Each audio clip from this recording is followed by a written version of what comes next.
Live. Okay. And you probably don't want to talk to Jennifer afterwards. Oh, she's on screen. Oh, she's not gonna meet with us personally? Apparently not, but are we online? I think we are. Are we live now, Jeannie? Yes, we are. Okay. Jennifer looks confused there. I don't know. I don't think she can hear us. Can you hear us, Jennifer? No. No, I guess not. She looks very confused. Okay, Anthea, are you leading us off? Is that what? I think that's the way. Okay, thank you. Good morning, everybody. We're reconvening. I'm glad we're here. The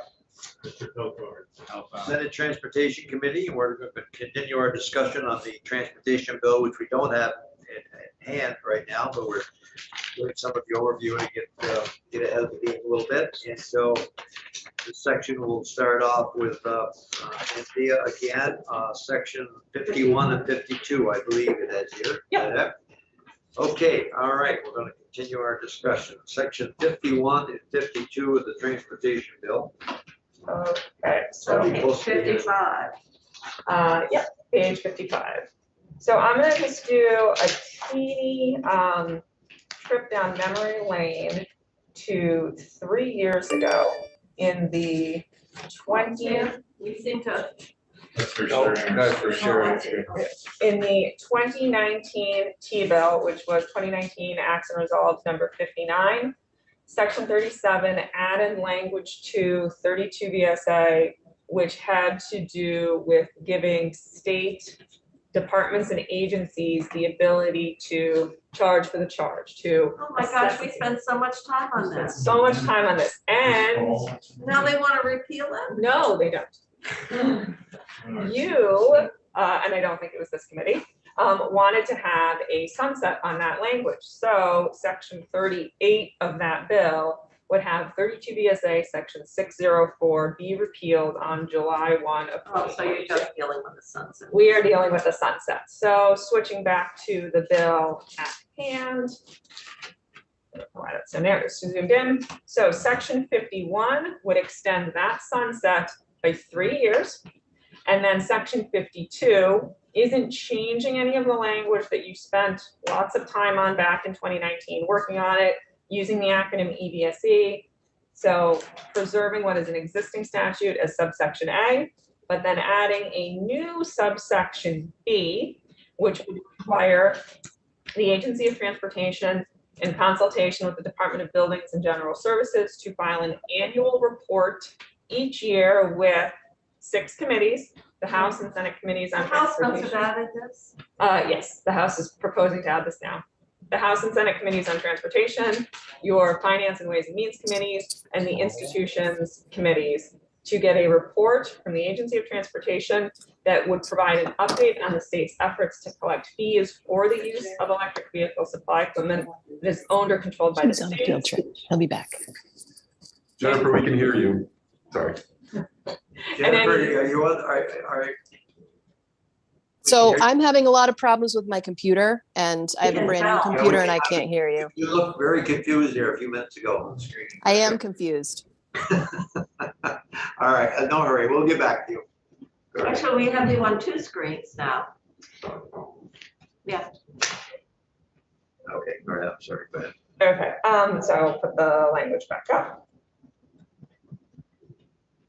So it'd be requiring that report to come back in annually. It would have information on the state's efforts to start collecting a fee. And one of the things you will hear from Commissioner Fitch and the Agency of Transportation witnesses is that they are not currently utilizing the authority that they have under 32 VSA section 604 to collect a fee. And then it would also require significant national trends. And if the state has started to collect fees at these, to file a copy of an applicable fee schedule along with an explanation as to whether or not the fee schedule accounts for the expenses associated with the charging stations, including electricity costs. And if you're thinking about what would happen over the next 3 years, probably the first report that you're gonna get is not gonna have much of an update because they're not currently doing it. And January 15th will be here sooner than we think. But then there will be 2 additional reports that will come in before you need to decide what to do about the sunset. This is more for the 2 of you who are new to the legislative process, so just a reminder, put something in statute with a sunset.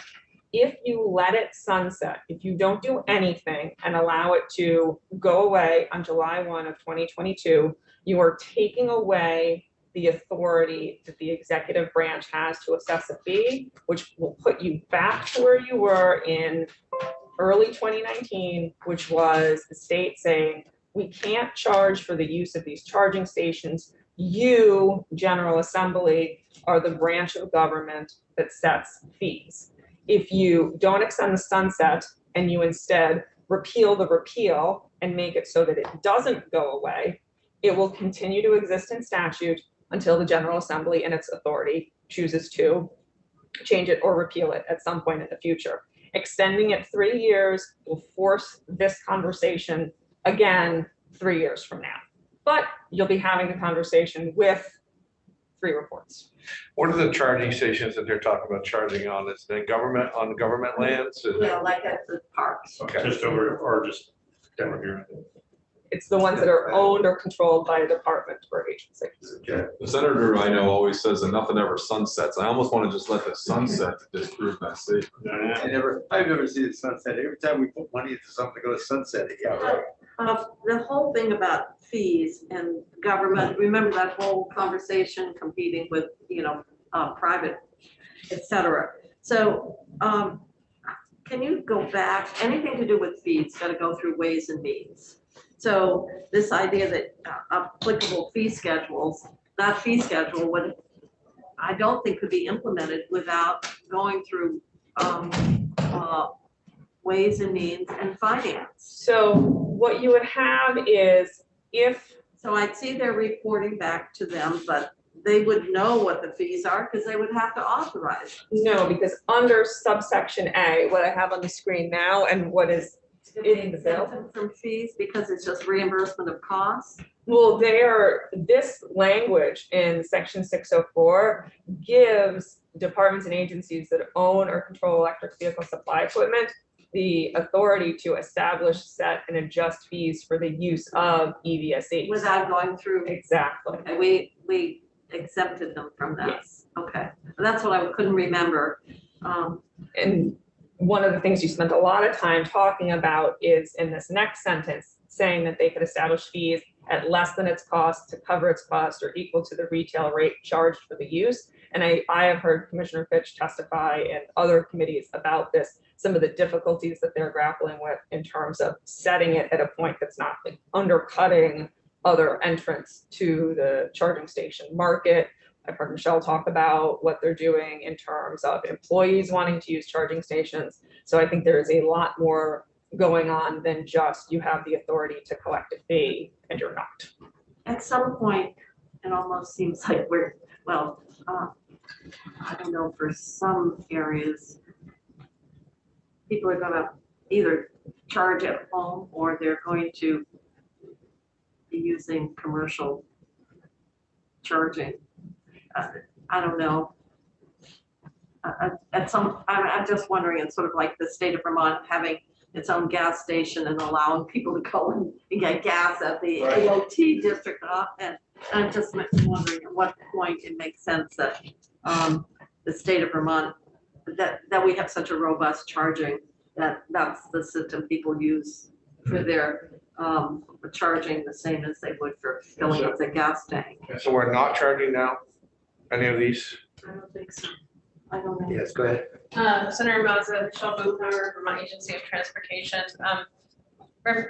Commissioner Fitch will probably want to talk more about what's being charged on the stations that she's managing. And AOT does not have any stations that are open to employees. I think the only area that would be important for the state to consider, like any employer, is workplace charging. So I think that in particular, as it relates to our prior discussion about the multi-unit dwellings, and people may or may not have access to charging at their home location. And to the extent that it would be potentially cost prohibitive for them to get a level 3 fast charge on a regular basis. There, I think, is still the thought that workplace charging has a role to play in the scheme of things. So I would just add that sort of sidebar on this conversation. But you could have workplace charging that wouldn't necessarily be where the state's picking up the tab. Oh, gosh, no. I didn't mean to imply that. We could have charging, Yes. charge point could be Yes. Installing. That's really what I'm talking about at some point. I Because completely this seems agree. really this is kind of this is administratively complex for a relatively small line of business, so to speak. Yeah, that would be what I would I'm intend. confused about the language.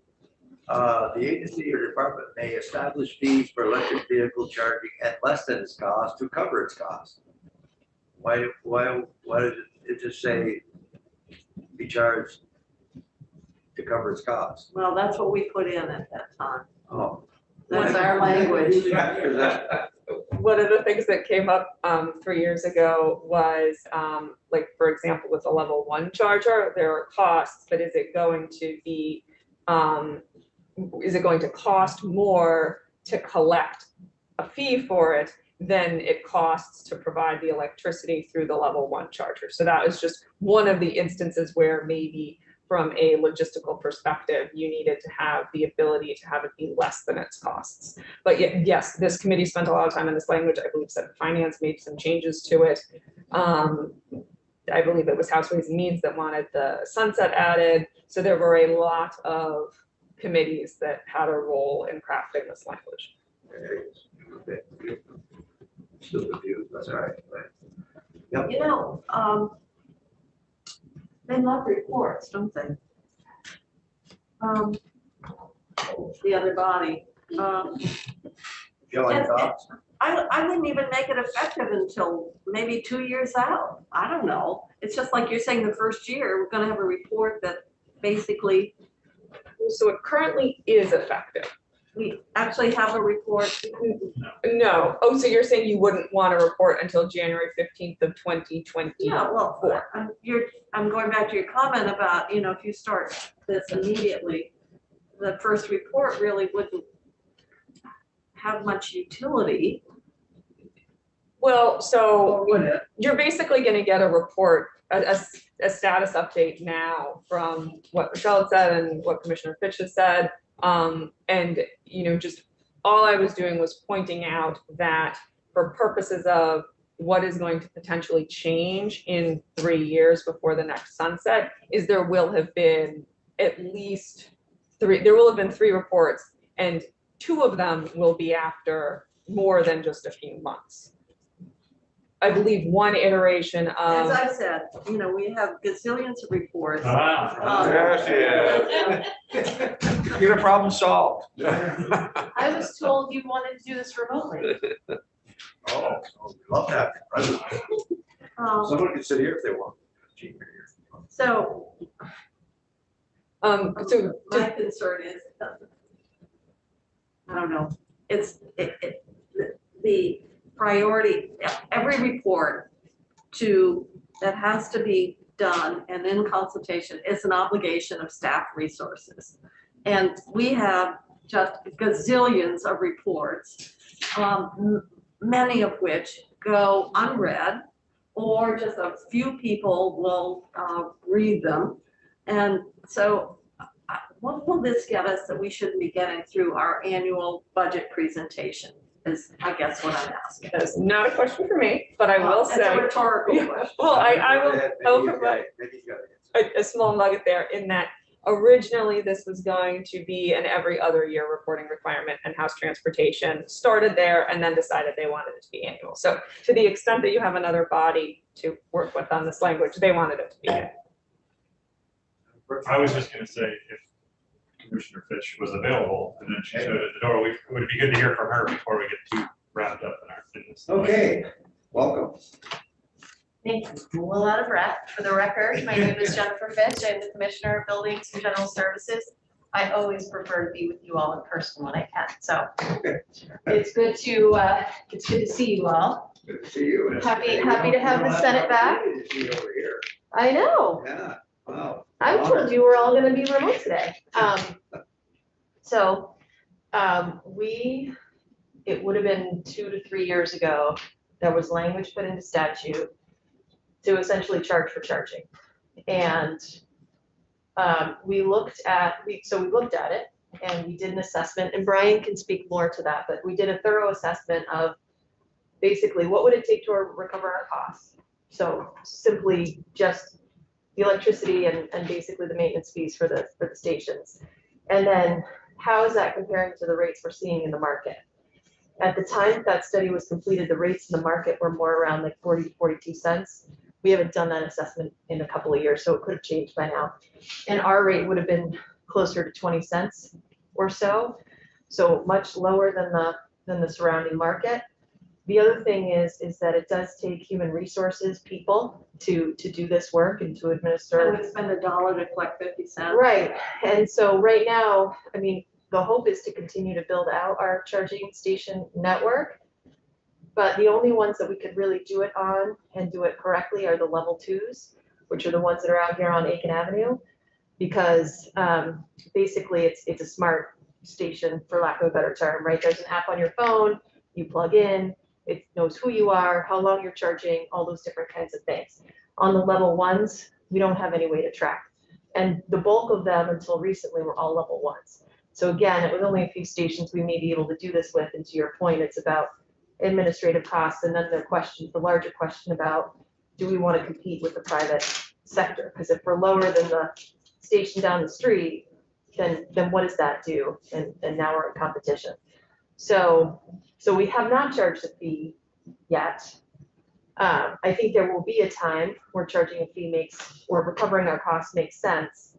And ideally, I think the best way for the state of Vermont to move forward, which Michelle can speak to, is we don't own these, right? We provide the parking spaces, right? We provide the conduit for the electricity, and we recoup our electricity costs through this third party that's utilizing that for these stations, but it's all owned by the private sector. And then we sort of get out of the market while still providing that service to, the people that work in our buildings and customers and the public and different things like that. I think that's the right direction for us to go. I don't think we're quite there yet, but we are partnering with folks like VTrans and ACCD. So that's why we haven't done it yet.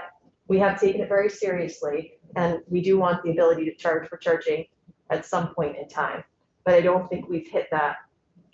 I don't think we've gotten to the point yet where it's going to make it worth it from a human resources perspective, because we have so few of them out there. Just go back to what you're talking about, you're using a third party then.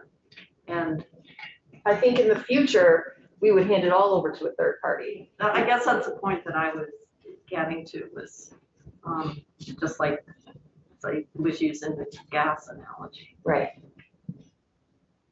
So when we did this, now we want to report on what we did.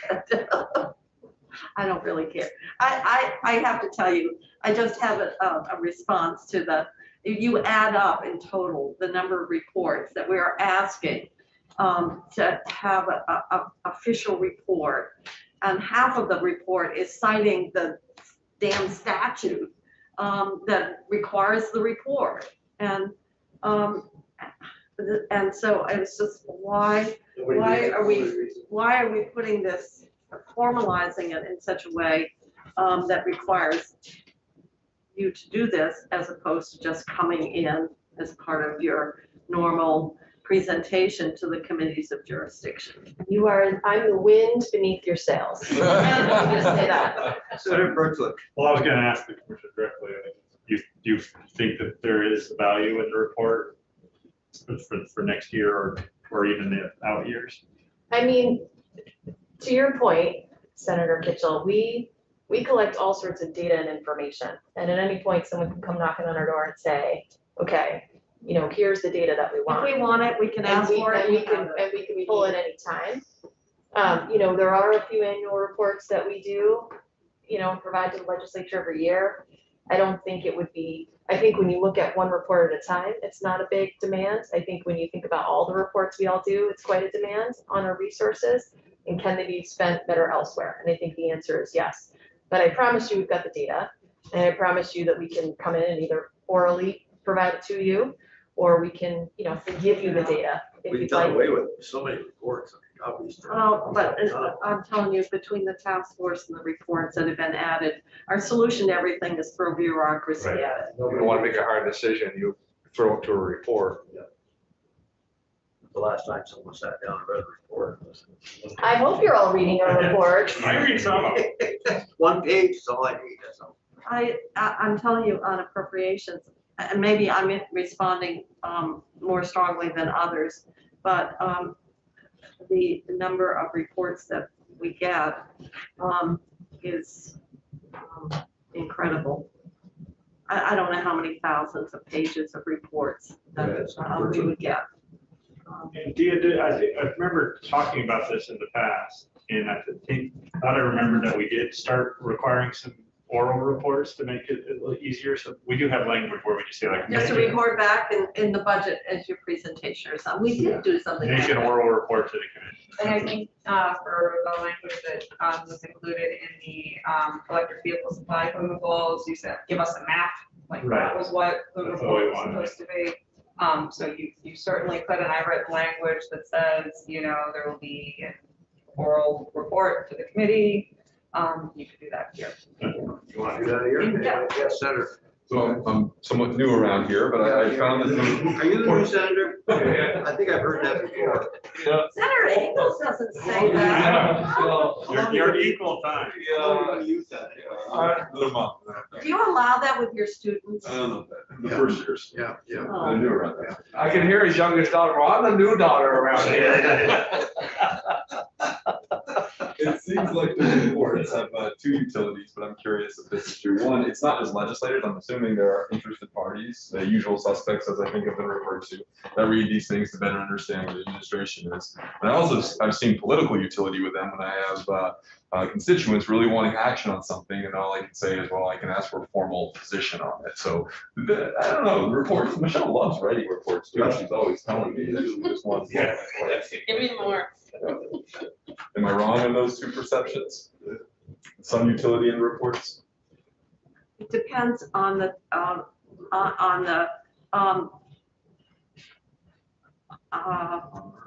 visibility and the relevance of that information.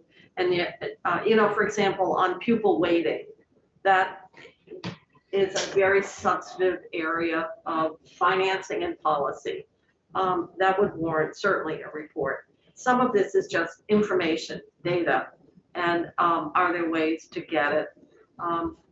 Then I read through this mechanism. every report on Corvettes, so I mean, does that make it bad? I mean, I can't help it. Because there aren't any. Is that what you're saying? Oh, yeah, there's plenty of reports. From. Not legislative. Not legislative? No, we don't have a report on those. From my perspective, at BGS, we have very few people. It's a department that's been downsized continuously over the years. And I really have to try to use my staff as wisely as possible to do value added work. Now, I still need to be held accountable, right? The executive branch needs to hold me accountable. You all, the legislative branch, need to hold me accountable too. But how do we sort of optimize holding us accountable, right? To making sure that we're doing the good work for the taxpayers of Vermont. So what would you like? I mean, I'd have to look to Brian, because ultimately, Okay. whatever we do, it's Brian that is gonna be doing the reporting, but Maybe you can do a report and get back to us. but That's a actually- good one, that's a good one, Russ. I You're love- not the new senator. I love the opportunity to come in and meet with you all, so that's the other nice thing about coming in versus a piece of paper, right? I can come in We and you get can ask me more out of lots it. of questions, and I think you get more out of it. The only other thing that I'll add is that Brian's a rock star. He's gonna also be getting our municipal state energy management program off the ground, and he'll likely also have H 518 if that comes to fruition, which I believe that it will. And so he's got a lot of work to do. So that's the other thing to keep in mind with reporting. But the other thing I want to let you know is he's extremely transparent and inclusive. So if there's ever a time where you want to learn more about what he's doing, or there's ever an opportunity for you to get engaged and involved, Brian is very inclusive and collaborative. He gets a lot of gold stars from me. He's a rising leader. It's a good day to ask for a raise, Brian. Okay, she set you up for the rock star. I did. Now you gotta come through. Let me Like see the the rock bar is star. way up here, Yeah, Brian. there you go. So the agency of transportation would have the fee schedules, but I would think the DGS, I'm just interested in why AOT has that assignment around the fee schedules when we're really talking about.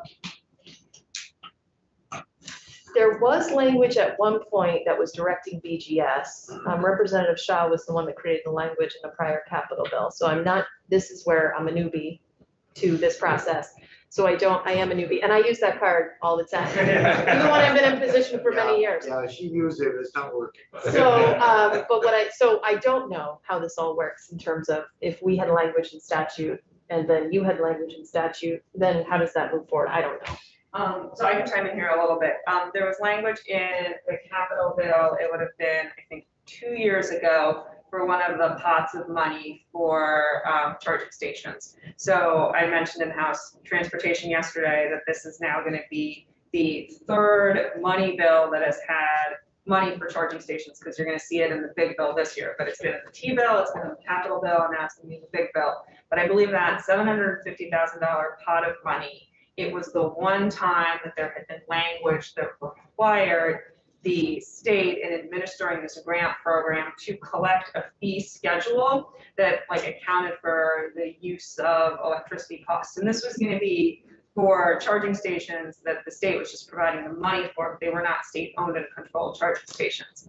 That fee schedule language was considered by House Appropriations last Friday at 9 p.m., very late at night. It was the last thing for the big bill, with respect to requiring for that $10 million pot of money that grant applicants include a fee schedule there. And Representative Cooper was wondering why there would need to be a fee schedule and a fee charged if it was going to be charging stations at multi-unit dwellings. So Representative Shaw really has been sort of a champion for wanting to see a fee schedule when state money has been used for charging stations.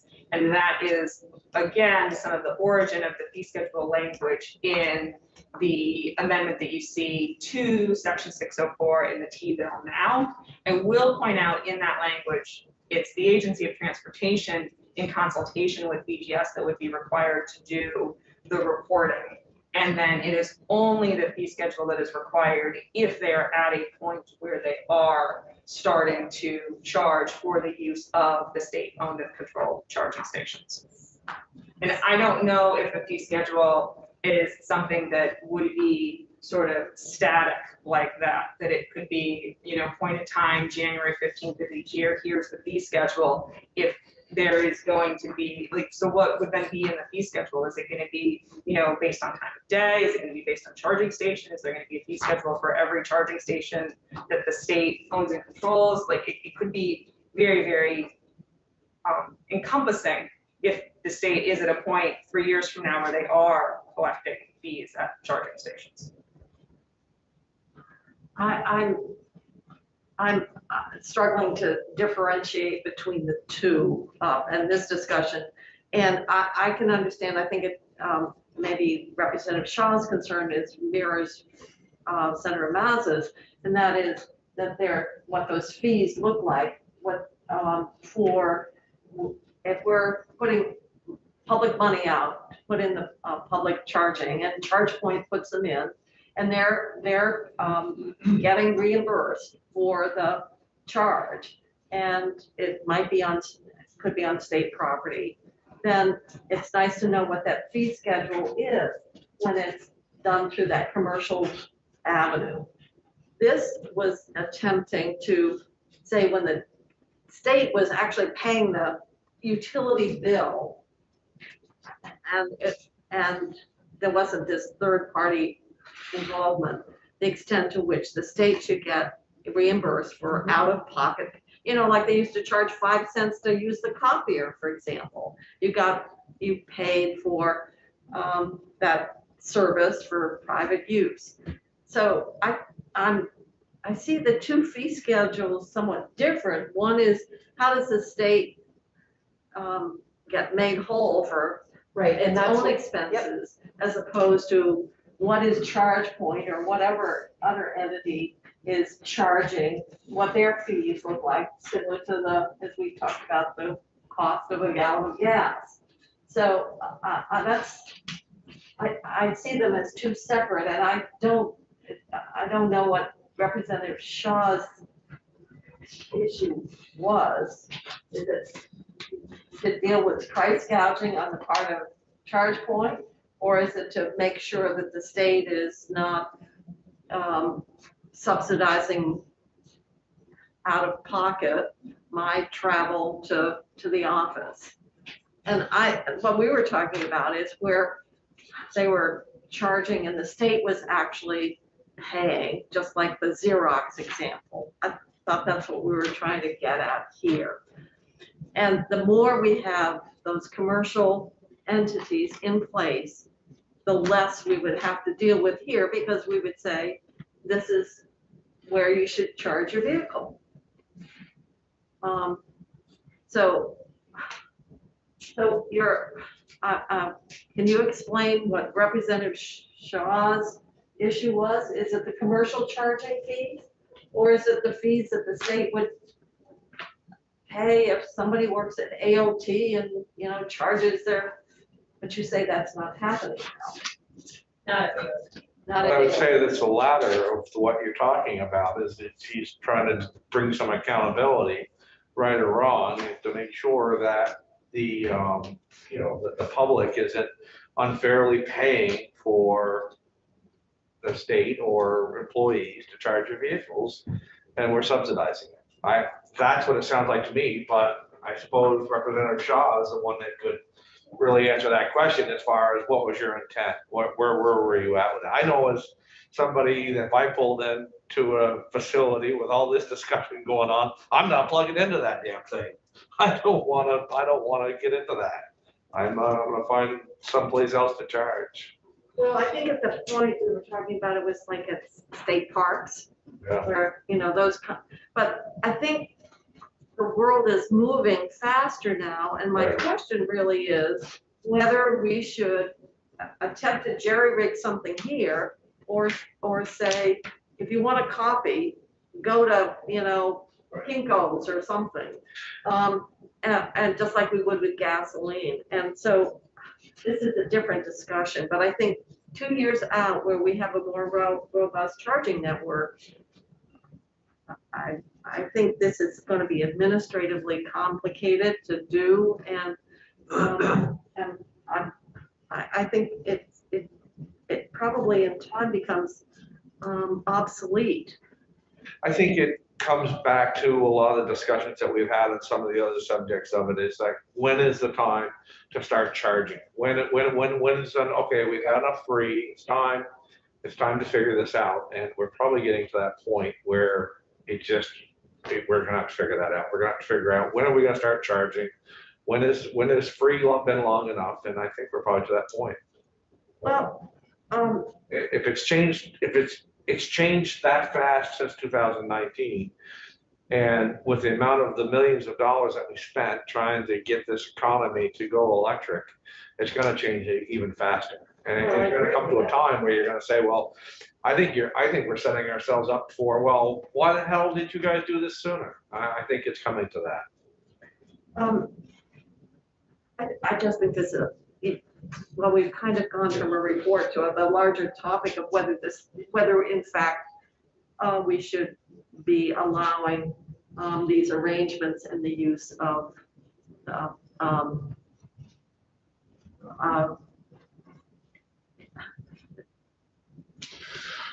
I'm not even sure that we have how many state-owned and state-controlled, as opposed to where we say it's on your property, we get reimbursed with the power, by charge point or whatever. And that's the arrangement that we have, and we get out of this business, to be honest, of letting you plug in and then trying to jerry-rig a system around it. But and that, of course, requires the charging network that we've been talking about. Yeah, I think we just changed the language from a written report to an oral report. Sounds like Commissioner Fitch is doing all those things you said, looking at all those things, and AOT is doing that. Fish and Wildlife, we do it at the other places, will do that. So I think we can simplify it by just saying, report back to us orally on what's going on, what your thinking is. We could ask for a schedule, like we asked for the map, and then, you know. But I'm suggesting at some point, they might come back and say, we shouldn't be in this role at Yeah, all. that's Just fine. go through the commercial, and this becomes obsolete. I think what you're circling is what I really appreciate, which is you're looking from a policy perspective, what are we trying to accomplish here? And I sense that what we're trying to achieve is to have electricity as accessible as possible so that we can make available or get away from fossil fuel vehicles. And if that means setting a statewide policy for allowing electric access in all facilities in some way or another through private partnerships, that's the direction we're going in it. It seems like you're questioning whether or not this is achieving and aligned with our policy objectives. Is that correct? Yeah, I think our policy objective is to have a good network of charging stations. And if you're going to work, you could charge through and I'm sure it's more than charge point, but that's the one that comes to mind. And that it's a commercial transaction. And we're not allowing you to plug into an outlet, you know, at the state office building. Because then that triggers that whole thing around, are the taxpayers paying for, you know, underwriting the cost in that way.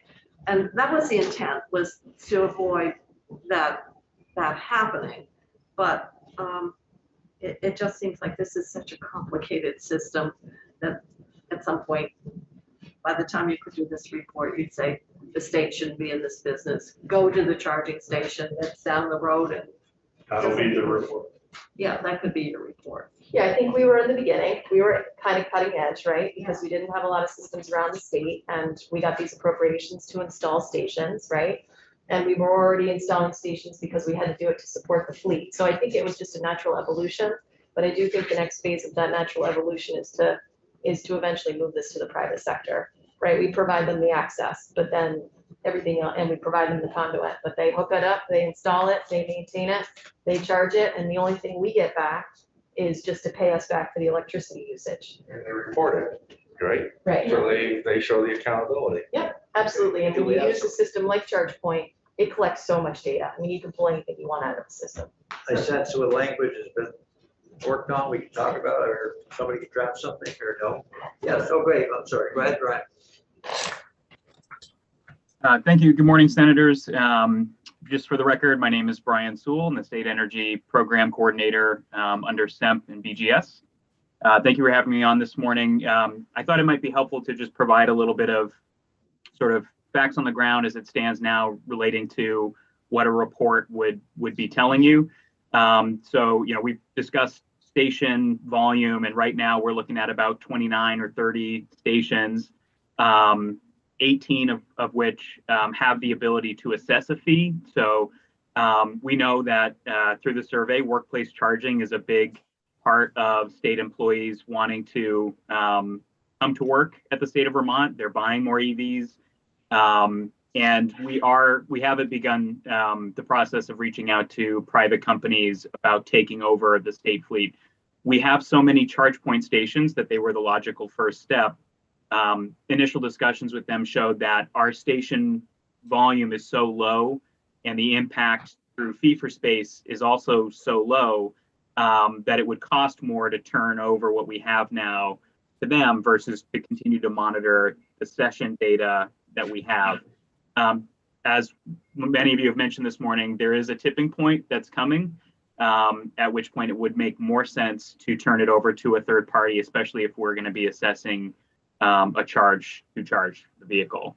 I can pause there in case there's any other questions about the rate study that we did or station rollout. Yeah. Yes, go ahead, Senator. So for the policy objective piece, I would say my policy objective is that we make electrical charging outlets as accessible as possible for both individuals, as well as we're gonna have more plug-in lawnmowers, plug-in snowmobiles, plug-in leaf blowers, so that our policy objective is to make electrical outlets available as readily as possible, while simultaneously finding the right balance with having it be privately or paid for by consumers. I don't know where that goes with this discussion, but I think it's important to keep that objective in mind as we set our languages. It sounds like we're moving toward, even though it might be located, that charging station might be located on state property, that we would be using that method to make charging available to employees or it could be to the Or public. visitors It or doesn't to the really public. matter. Anyone could charge there. And then you don't get into the fee, you don't get into the bill. You have to bill. You think about it, to set this up is, which a commercial entity has already got all of that structure in place. So hopefully with the rollout, it will make sense to have it at state-owned buildings. But in the meantime, we have this study. Maybe the study should be in terms of what would be the progressions for the, to get out of this business where it becomes unnecessary, where in fact we have a system robust enough that people have that access right there and the numbers would make sense, which they don't right now. Xanthia, do you understand that what the conversation, if they want some language or? Well, I understand Senator Perchlik's suggestion, which is to say, instead of requiring that there be the filing of an annual report, that it would be an oral report. My question then would be, this written report was going to go to 6 committees. You might be sort of assuming that 6 committees want to hear something that maybe they don't all want to hear. I don't think so. So if you're going to change it to an oral report, maybe you want to change who the oral report goes to. But it sounds like there's also discussions about whether or not at some point in the future, Section 604 will not be necessary, and instead you just want to have maybe to be, extra covering your bases, language that authorizes BGS, Agency of Transportation, Department of Fish and Wildlife to have these charging stations on state land that they are responsible for, provided that they are collecting the electricity costs related to it, but then be out of the fee piece of it completely. I don't know if you're there yet. It sounds like maybe this is something that the administration doesn't want to give up until you are there. So to that extent, that is very supportive of keeping the sunset, because it's going to require you 3 years from now to have a conversation about whether or not 604 should change in some way. So I think there are a lot of things bubbling around. Senator Perchlik's is the easiest one for me to read. And I had some other changes that I think we do, so why don't I just work with it? Okay, And yeah, then we'll work get on the bill, something. we There can you say, go. here's some other Good. language to consider. Then we can look at it. You could have words on the page. Right now, we're not charging fees, or you're not getting reimbursed at all. Okay. And again, we don't have that many of them out No, there. no. Is it only these 3? No, we could provide a map if you'd like one. Brian But can, those 3 you pay for, don't you? no, they're free. Those are free. Because my understanding is the cost to do the credit card and all that, the payment to ChargePoint, to have ChargePoint charge would be higher than it's. That 3 parks is every night, all night. Picks it up every morning. I have seen people put it there all night because it's free. There are people that park there all weekends. Yeah. Really? Yeah. No limit. Wow. But Yes, when you Brian. get into ChargePoint, you do have the ability at some point, you get X amount of hours at a certain rate. If you continue to be in that station, then you can continue to increase your rate over time. So it's a disincentive for leaving your car parked there for longer than necessary. Brian? Thank you, Chairman Mazza. So I think to Senator Perchlik's point, when we built this rate recovery model, it included the 10% charge point session fee. It includes the cost recovery of the station, the cost of electricity, and then the sort of data connection and maintenance. So, level ones, as Commissioner Fitch mentioned, a lot of people right now at state facilities are running a cord out the window to their car. And so that's sort of the non-visible part of workplace charging. There are level 2 stations that are not smart, meaning that we don't have session data visible at that station. So the ones that we've been building out over the last couple of years have required that smart component of the station, so that through ChargePoint, which we've used as the primary installer on our statewide contract, we're able to see the session data, and at any point for those 18 stations that are capable right now, we could hit a button and begin assessing that fee. And that, again, recovers the cost of replacing the station, cost of electricity, warranty, parts and labor, and the ChargePoint session fee. So hopefully that kind of provides a little extra context on this. All right, we got the discussion.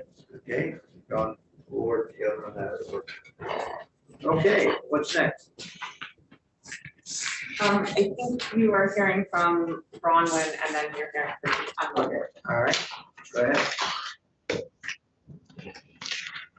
Are you saying? I can leave. No, you topic?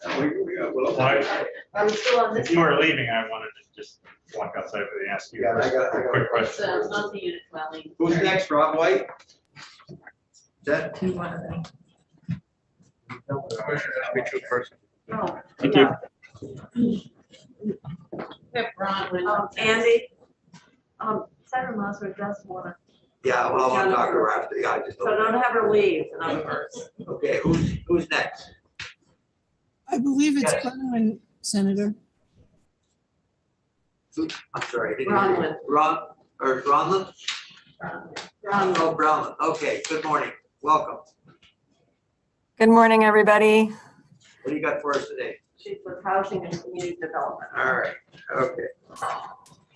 So for the record, my name is Bronwyn Cook. I'm a Community Planning and Policy Manager in the Department of Housing and Community Development. Thanks for inviting me back today. I checked out the agenda. It looks like you were interested in maybe hearing updates on the multi-unit dwelling EVSC grant program. And also it seems there were some amendments made to the enabling legislation for this program.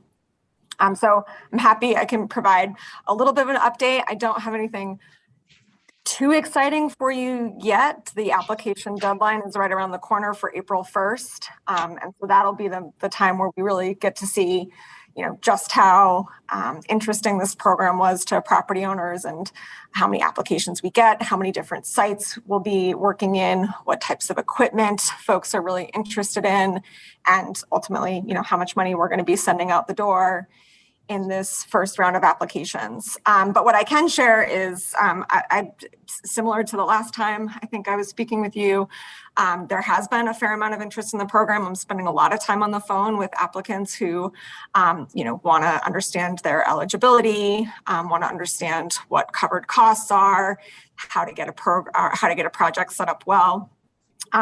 So I've spoken personally with about 17 different interested applicants.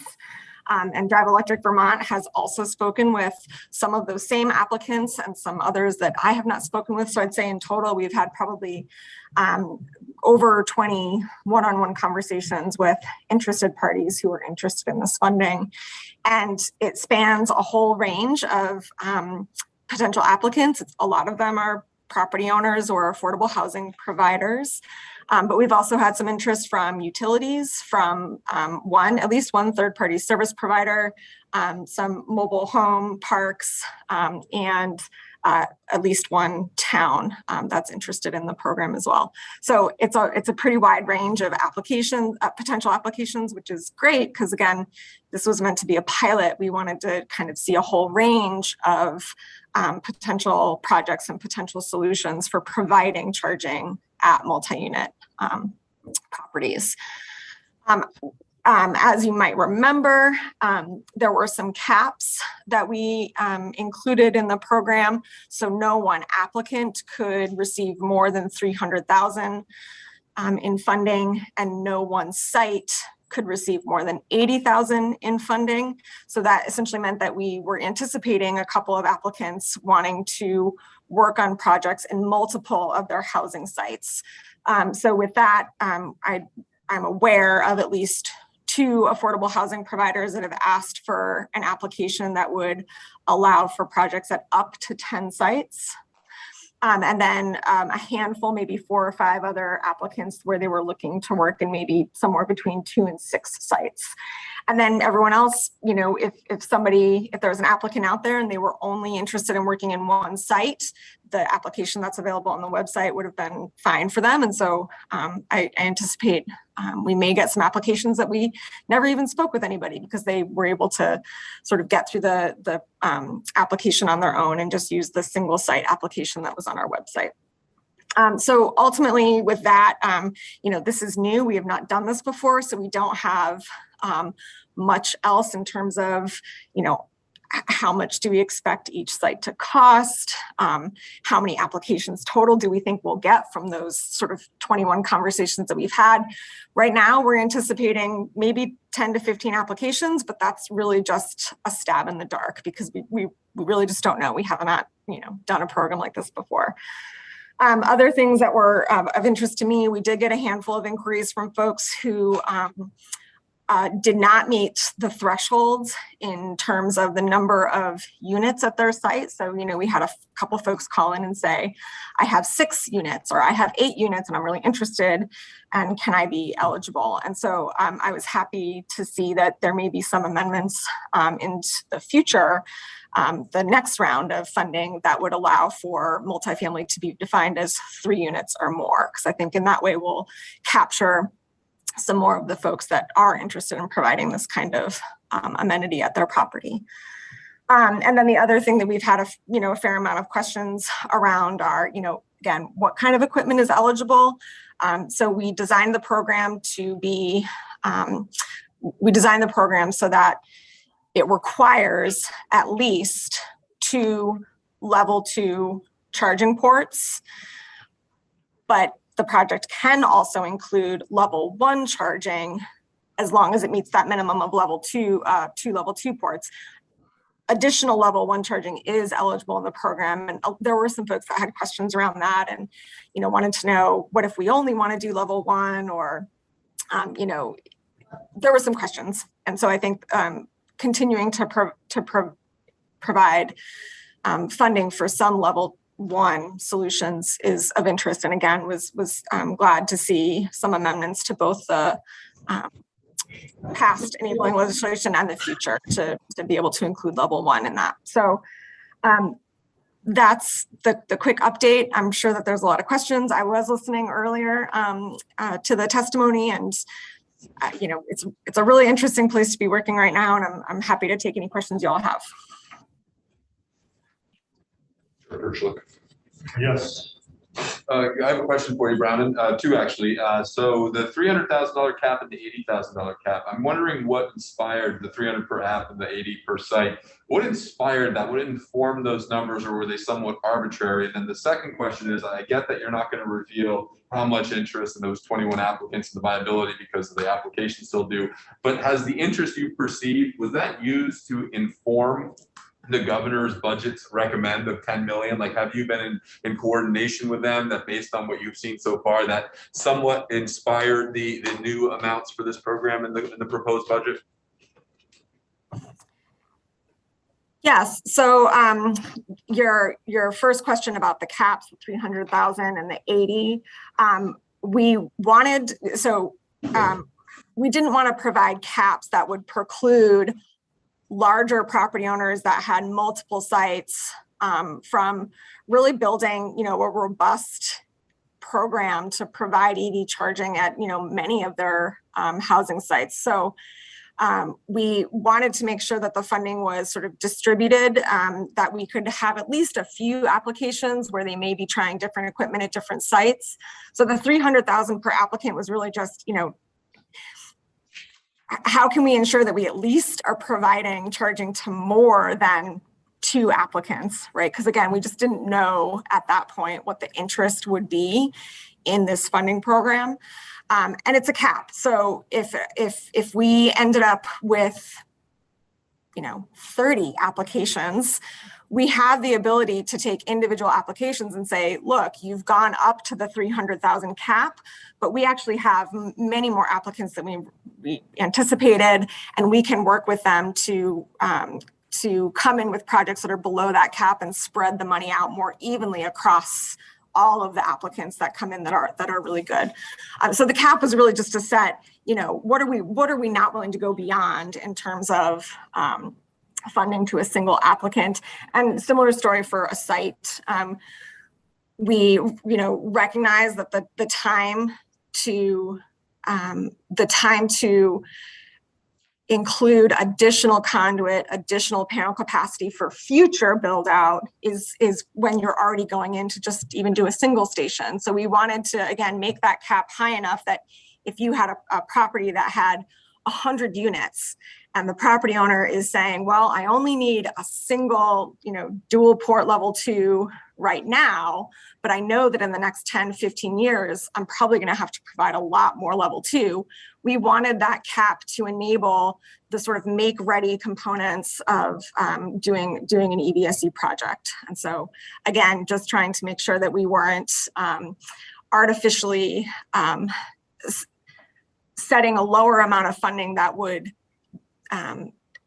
not let us see where is the interest from properties and what level of funding do they think they need to do a really sort of robust project. That's right. I have a question. In terms, there's geographical, what we have for parameters in evaluating the applications. It sounds like maybe your applications are greater than what we have for money, $1 million. Is it $1 million right now? Yes. 300 cap. I mean, it only doesn't take very many to go through your $1 million. You have geographic distribution. What other criteria would you be applying? And the other is there's a definition of nonprofit, but kind of private land property owner with multiple units. Is there a provision that they can apply as well? Because we only have got certain, I don't remember the details. So you give not a nonprofit priority if in fact it's available to private property owners. Geographical obviously is in there. What other criteria to evaluate? Because I would imagine if you've got 21 applications, either you're going to prorate everybody or you're going to set priorities and some will be awarded and some won't. So could you just go through what you're using for that application review criteria? Sure. So in addition, so there is a geographic cap as well. No more than half of the funding can go to any one county, just to put that out there.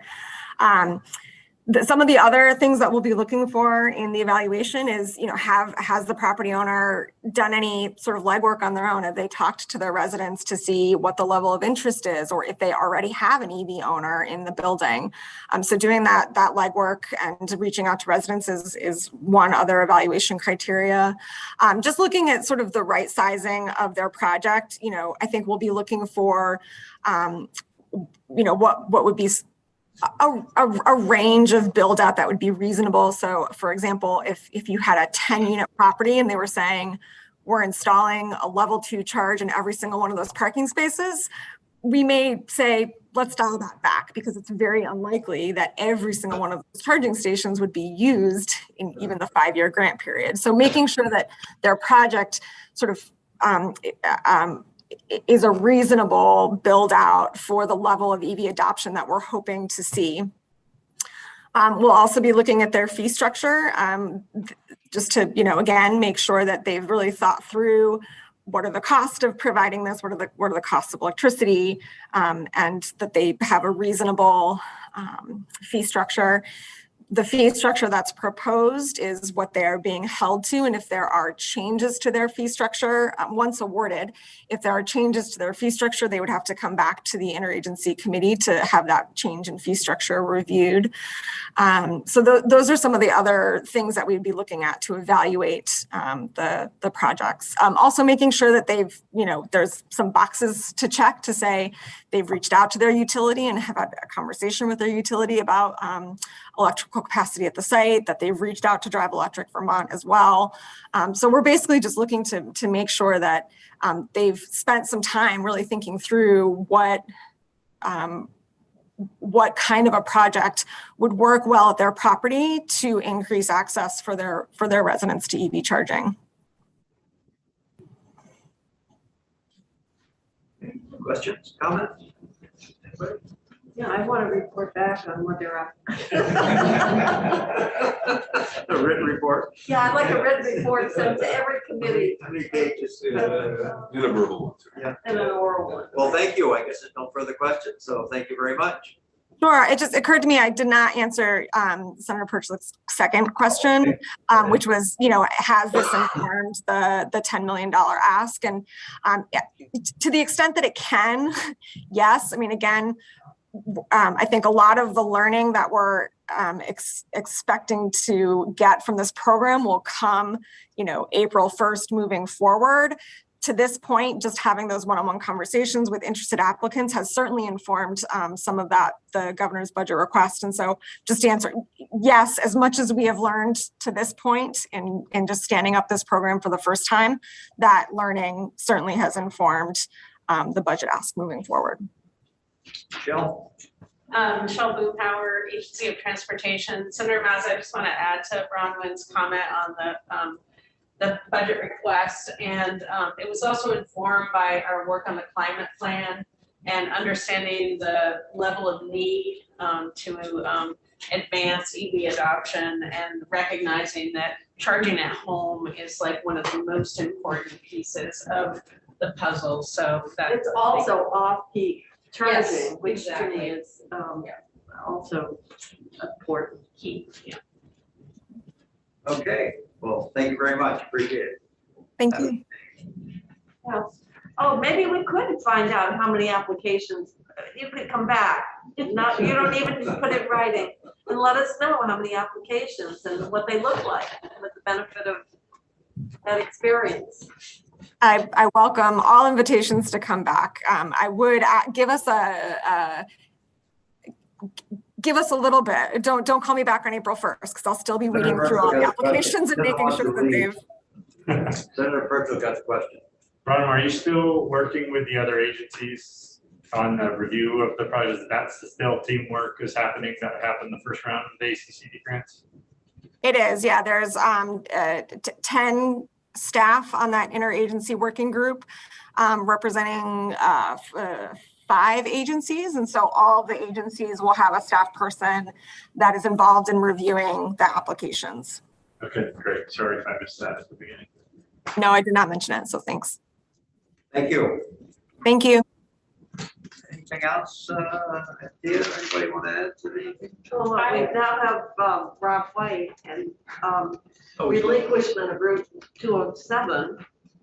I see Rob's here. Yeah, I have just one small thing on that, Sure. and then, Rob, but I need, Jeannie, can you give me sharing access? I managed to admit myself.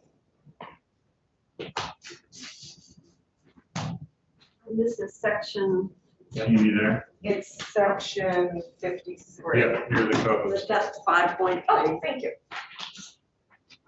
Okay, so this is super short, section 53. So 2012 Acts and Resolves gave the Secretary of Transportation the authority to enter into an agreement with the town of St. Albans to relinquish to the town's jurisdiction a stretch of the state highway right-of-way that had not been constructed on yet and would be known as Vermont Route 207. And then, and this is at the very top of page 57, the authority is only in existence through June 30th of 2022. And this would be extending that authority another 10 years. So continuing to give the Secretary of Transportation the power to, the General Assembly was approving the Secretary of Transportation to enter into that Why do agreement. they want that road? Is it a section of road, a shell or something? I'd have to defer to Rob. Okay, okay, Rob's on. yeah, just curious. And so it hasn't been relinquished yet. No, So but this, all we're doing is extending the authority to relinquish by another 10 years. Yep. Okay, Robert. Told you it'd be short. Yep, Robert. and I will take this down. So you can see 'em. Good morning, everybody. For the record, I'm Rob White, the Project Delivery Bureau Director at the Agency of Transportation. I don't have a lot of details on this. I know there was some thoughts about how that corridor would be used in the future. And I know it's still up in the air on whether it, what the thoughts are on its use. So I don't really have. Usually they want the other way around, but this is a reverse. The town wants it. Okay. Well, leaving open the possibility. Possibility. Okay, so it must be. Right. Wouldn't wanted it a lot if we have to extend No, another it's 10 it's years. amazing, because usually they want to turn it over to the state for us to take it over. It's the reverse, so. But they still want to keep this option. Everybody's happy with that? If the agency has it, there's no issue. Yeah, I don't. Where does 207 go, Rob? So 207 starts at exit. Well, actually, it's sort of funny. 207. I'm just pulling up a map here. Right at exit 20. 207 connects into 7, goes up to exit 20, goes under the interstate, and then heads out towards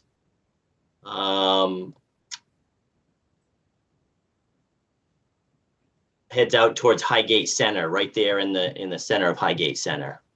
So the extension is right there at the interstate when it comes down to 7.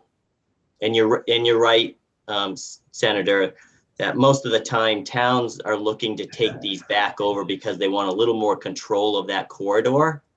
And I have a sense that that's probably what this is. They're thinking about the use along that corridor and how they might want to control that better. But I don't know anything more than that. The town manager with us this morning, he says Kerry Johnson.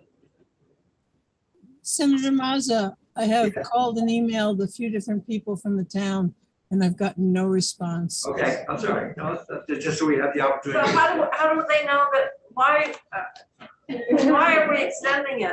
Somebody must have given us a signal. Well, we can get that later Michelle time. may know, I mean, is this request Or coming Anthony from the knows. town? So this came up because there are, we track sunset extensions, and Representative McCarthy, a former member of House Transportation, was interested in pushing this forward as an extension and reached out to the agency and got the agency's sign. Residents, you know. But the town of St. Albans Yeah. wants this. They, That's all I'm asking, is they must still want this. It never sunsets. Never sunset. There you go. See, you learned it. Never give up an option. I haven't seen a sunset yet. I say we close it.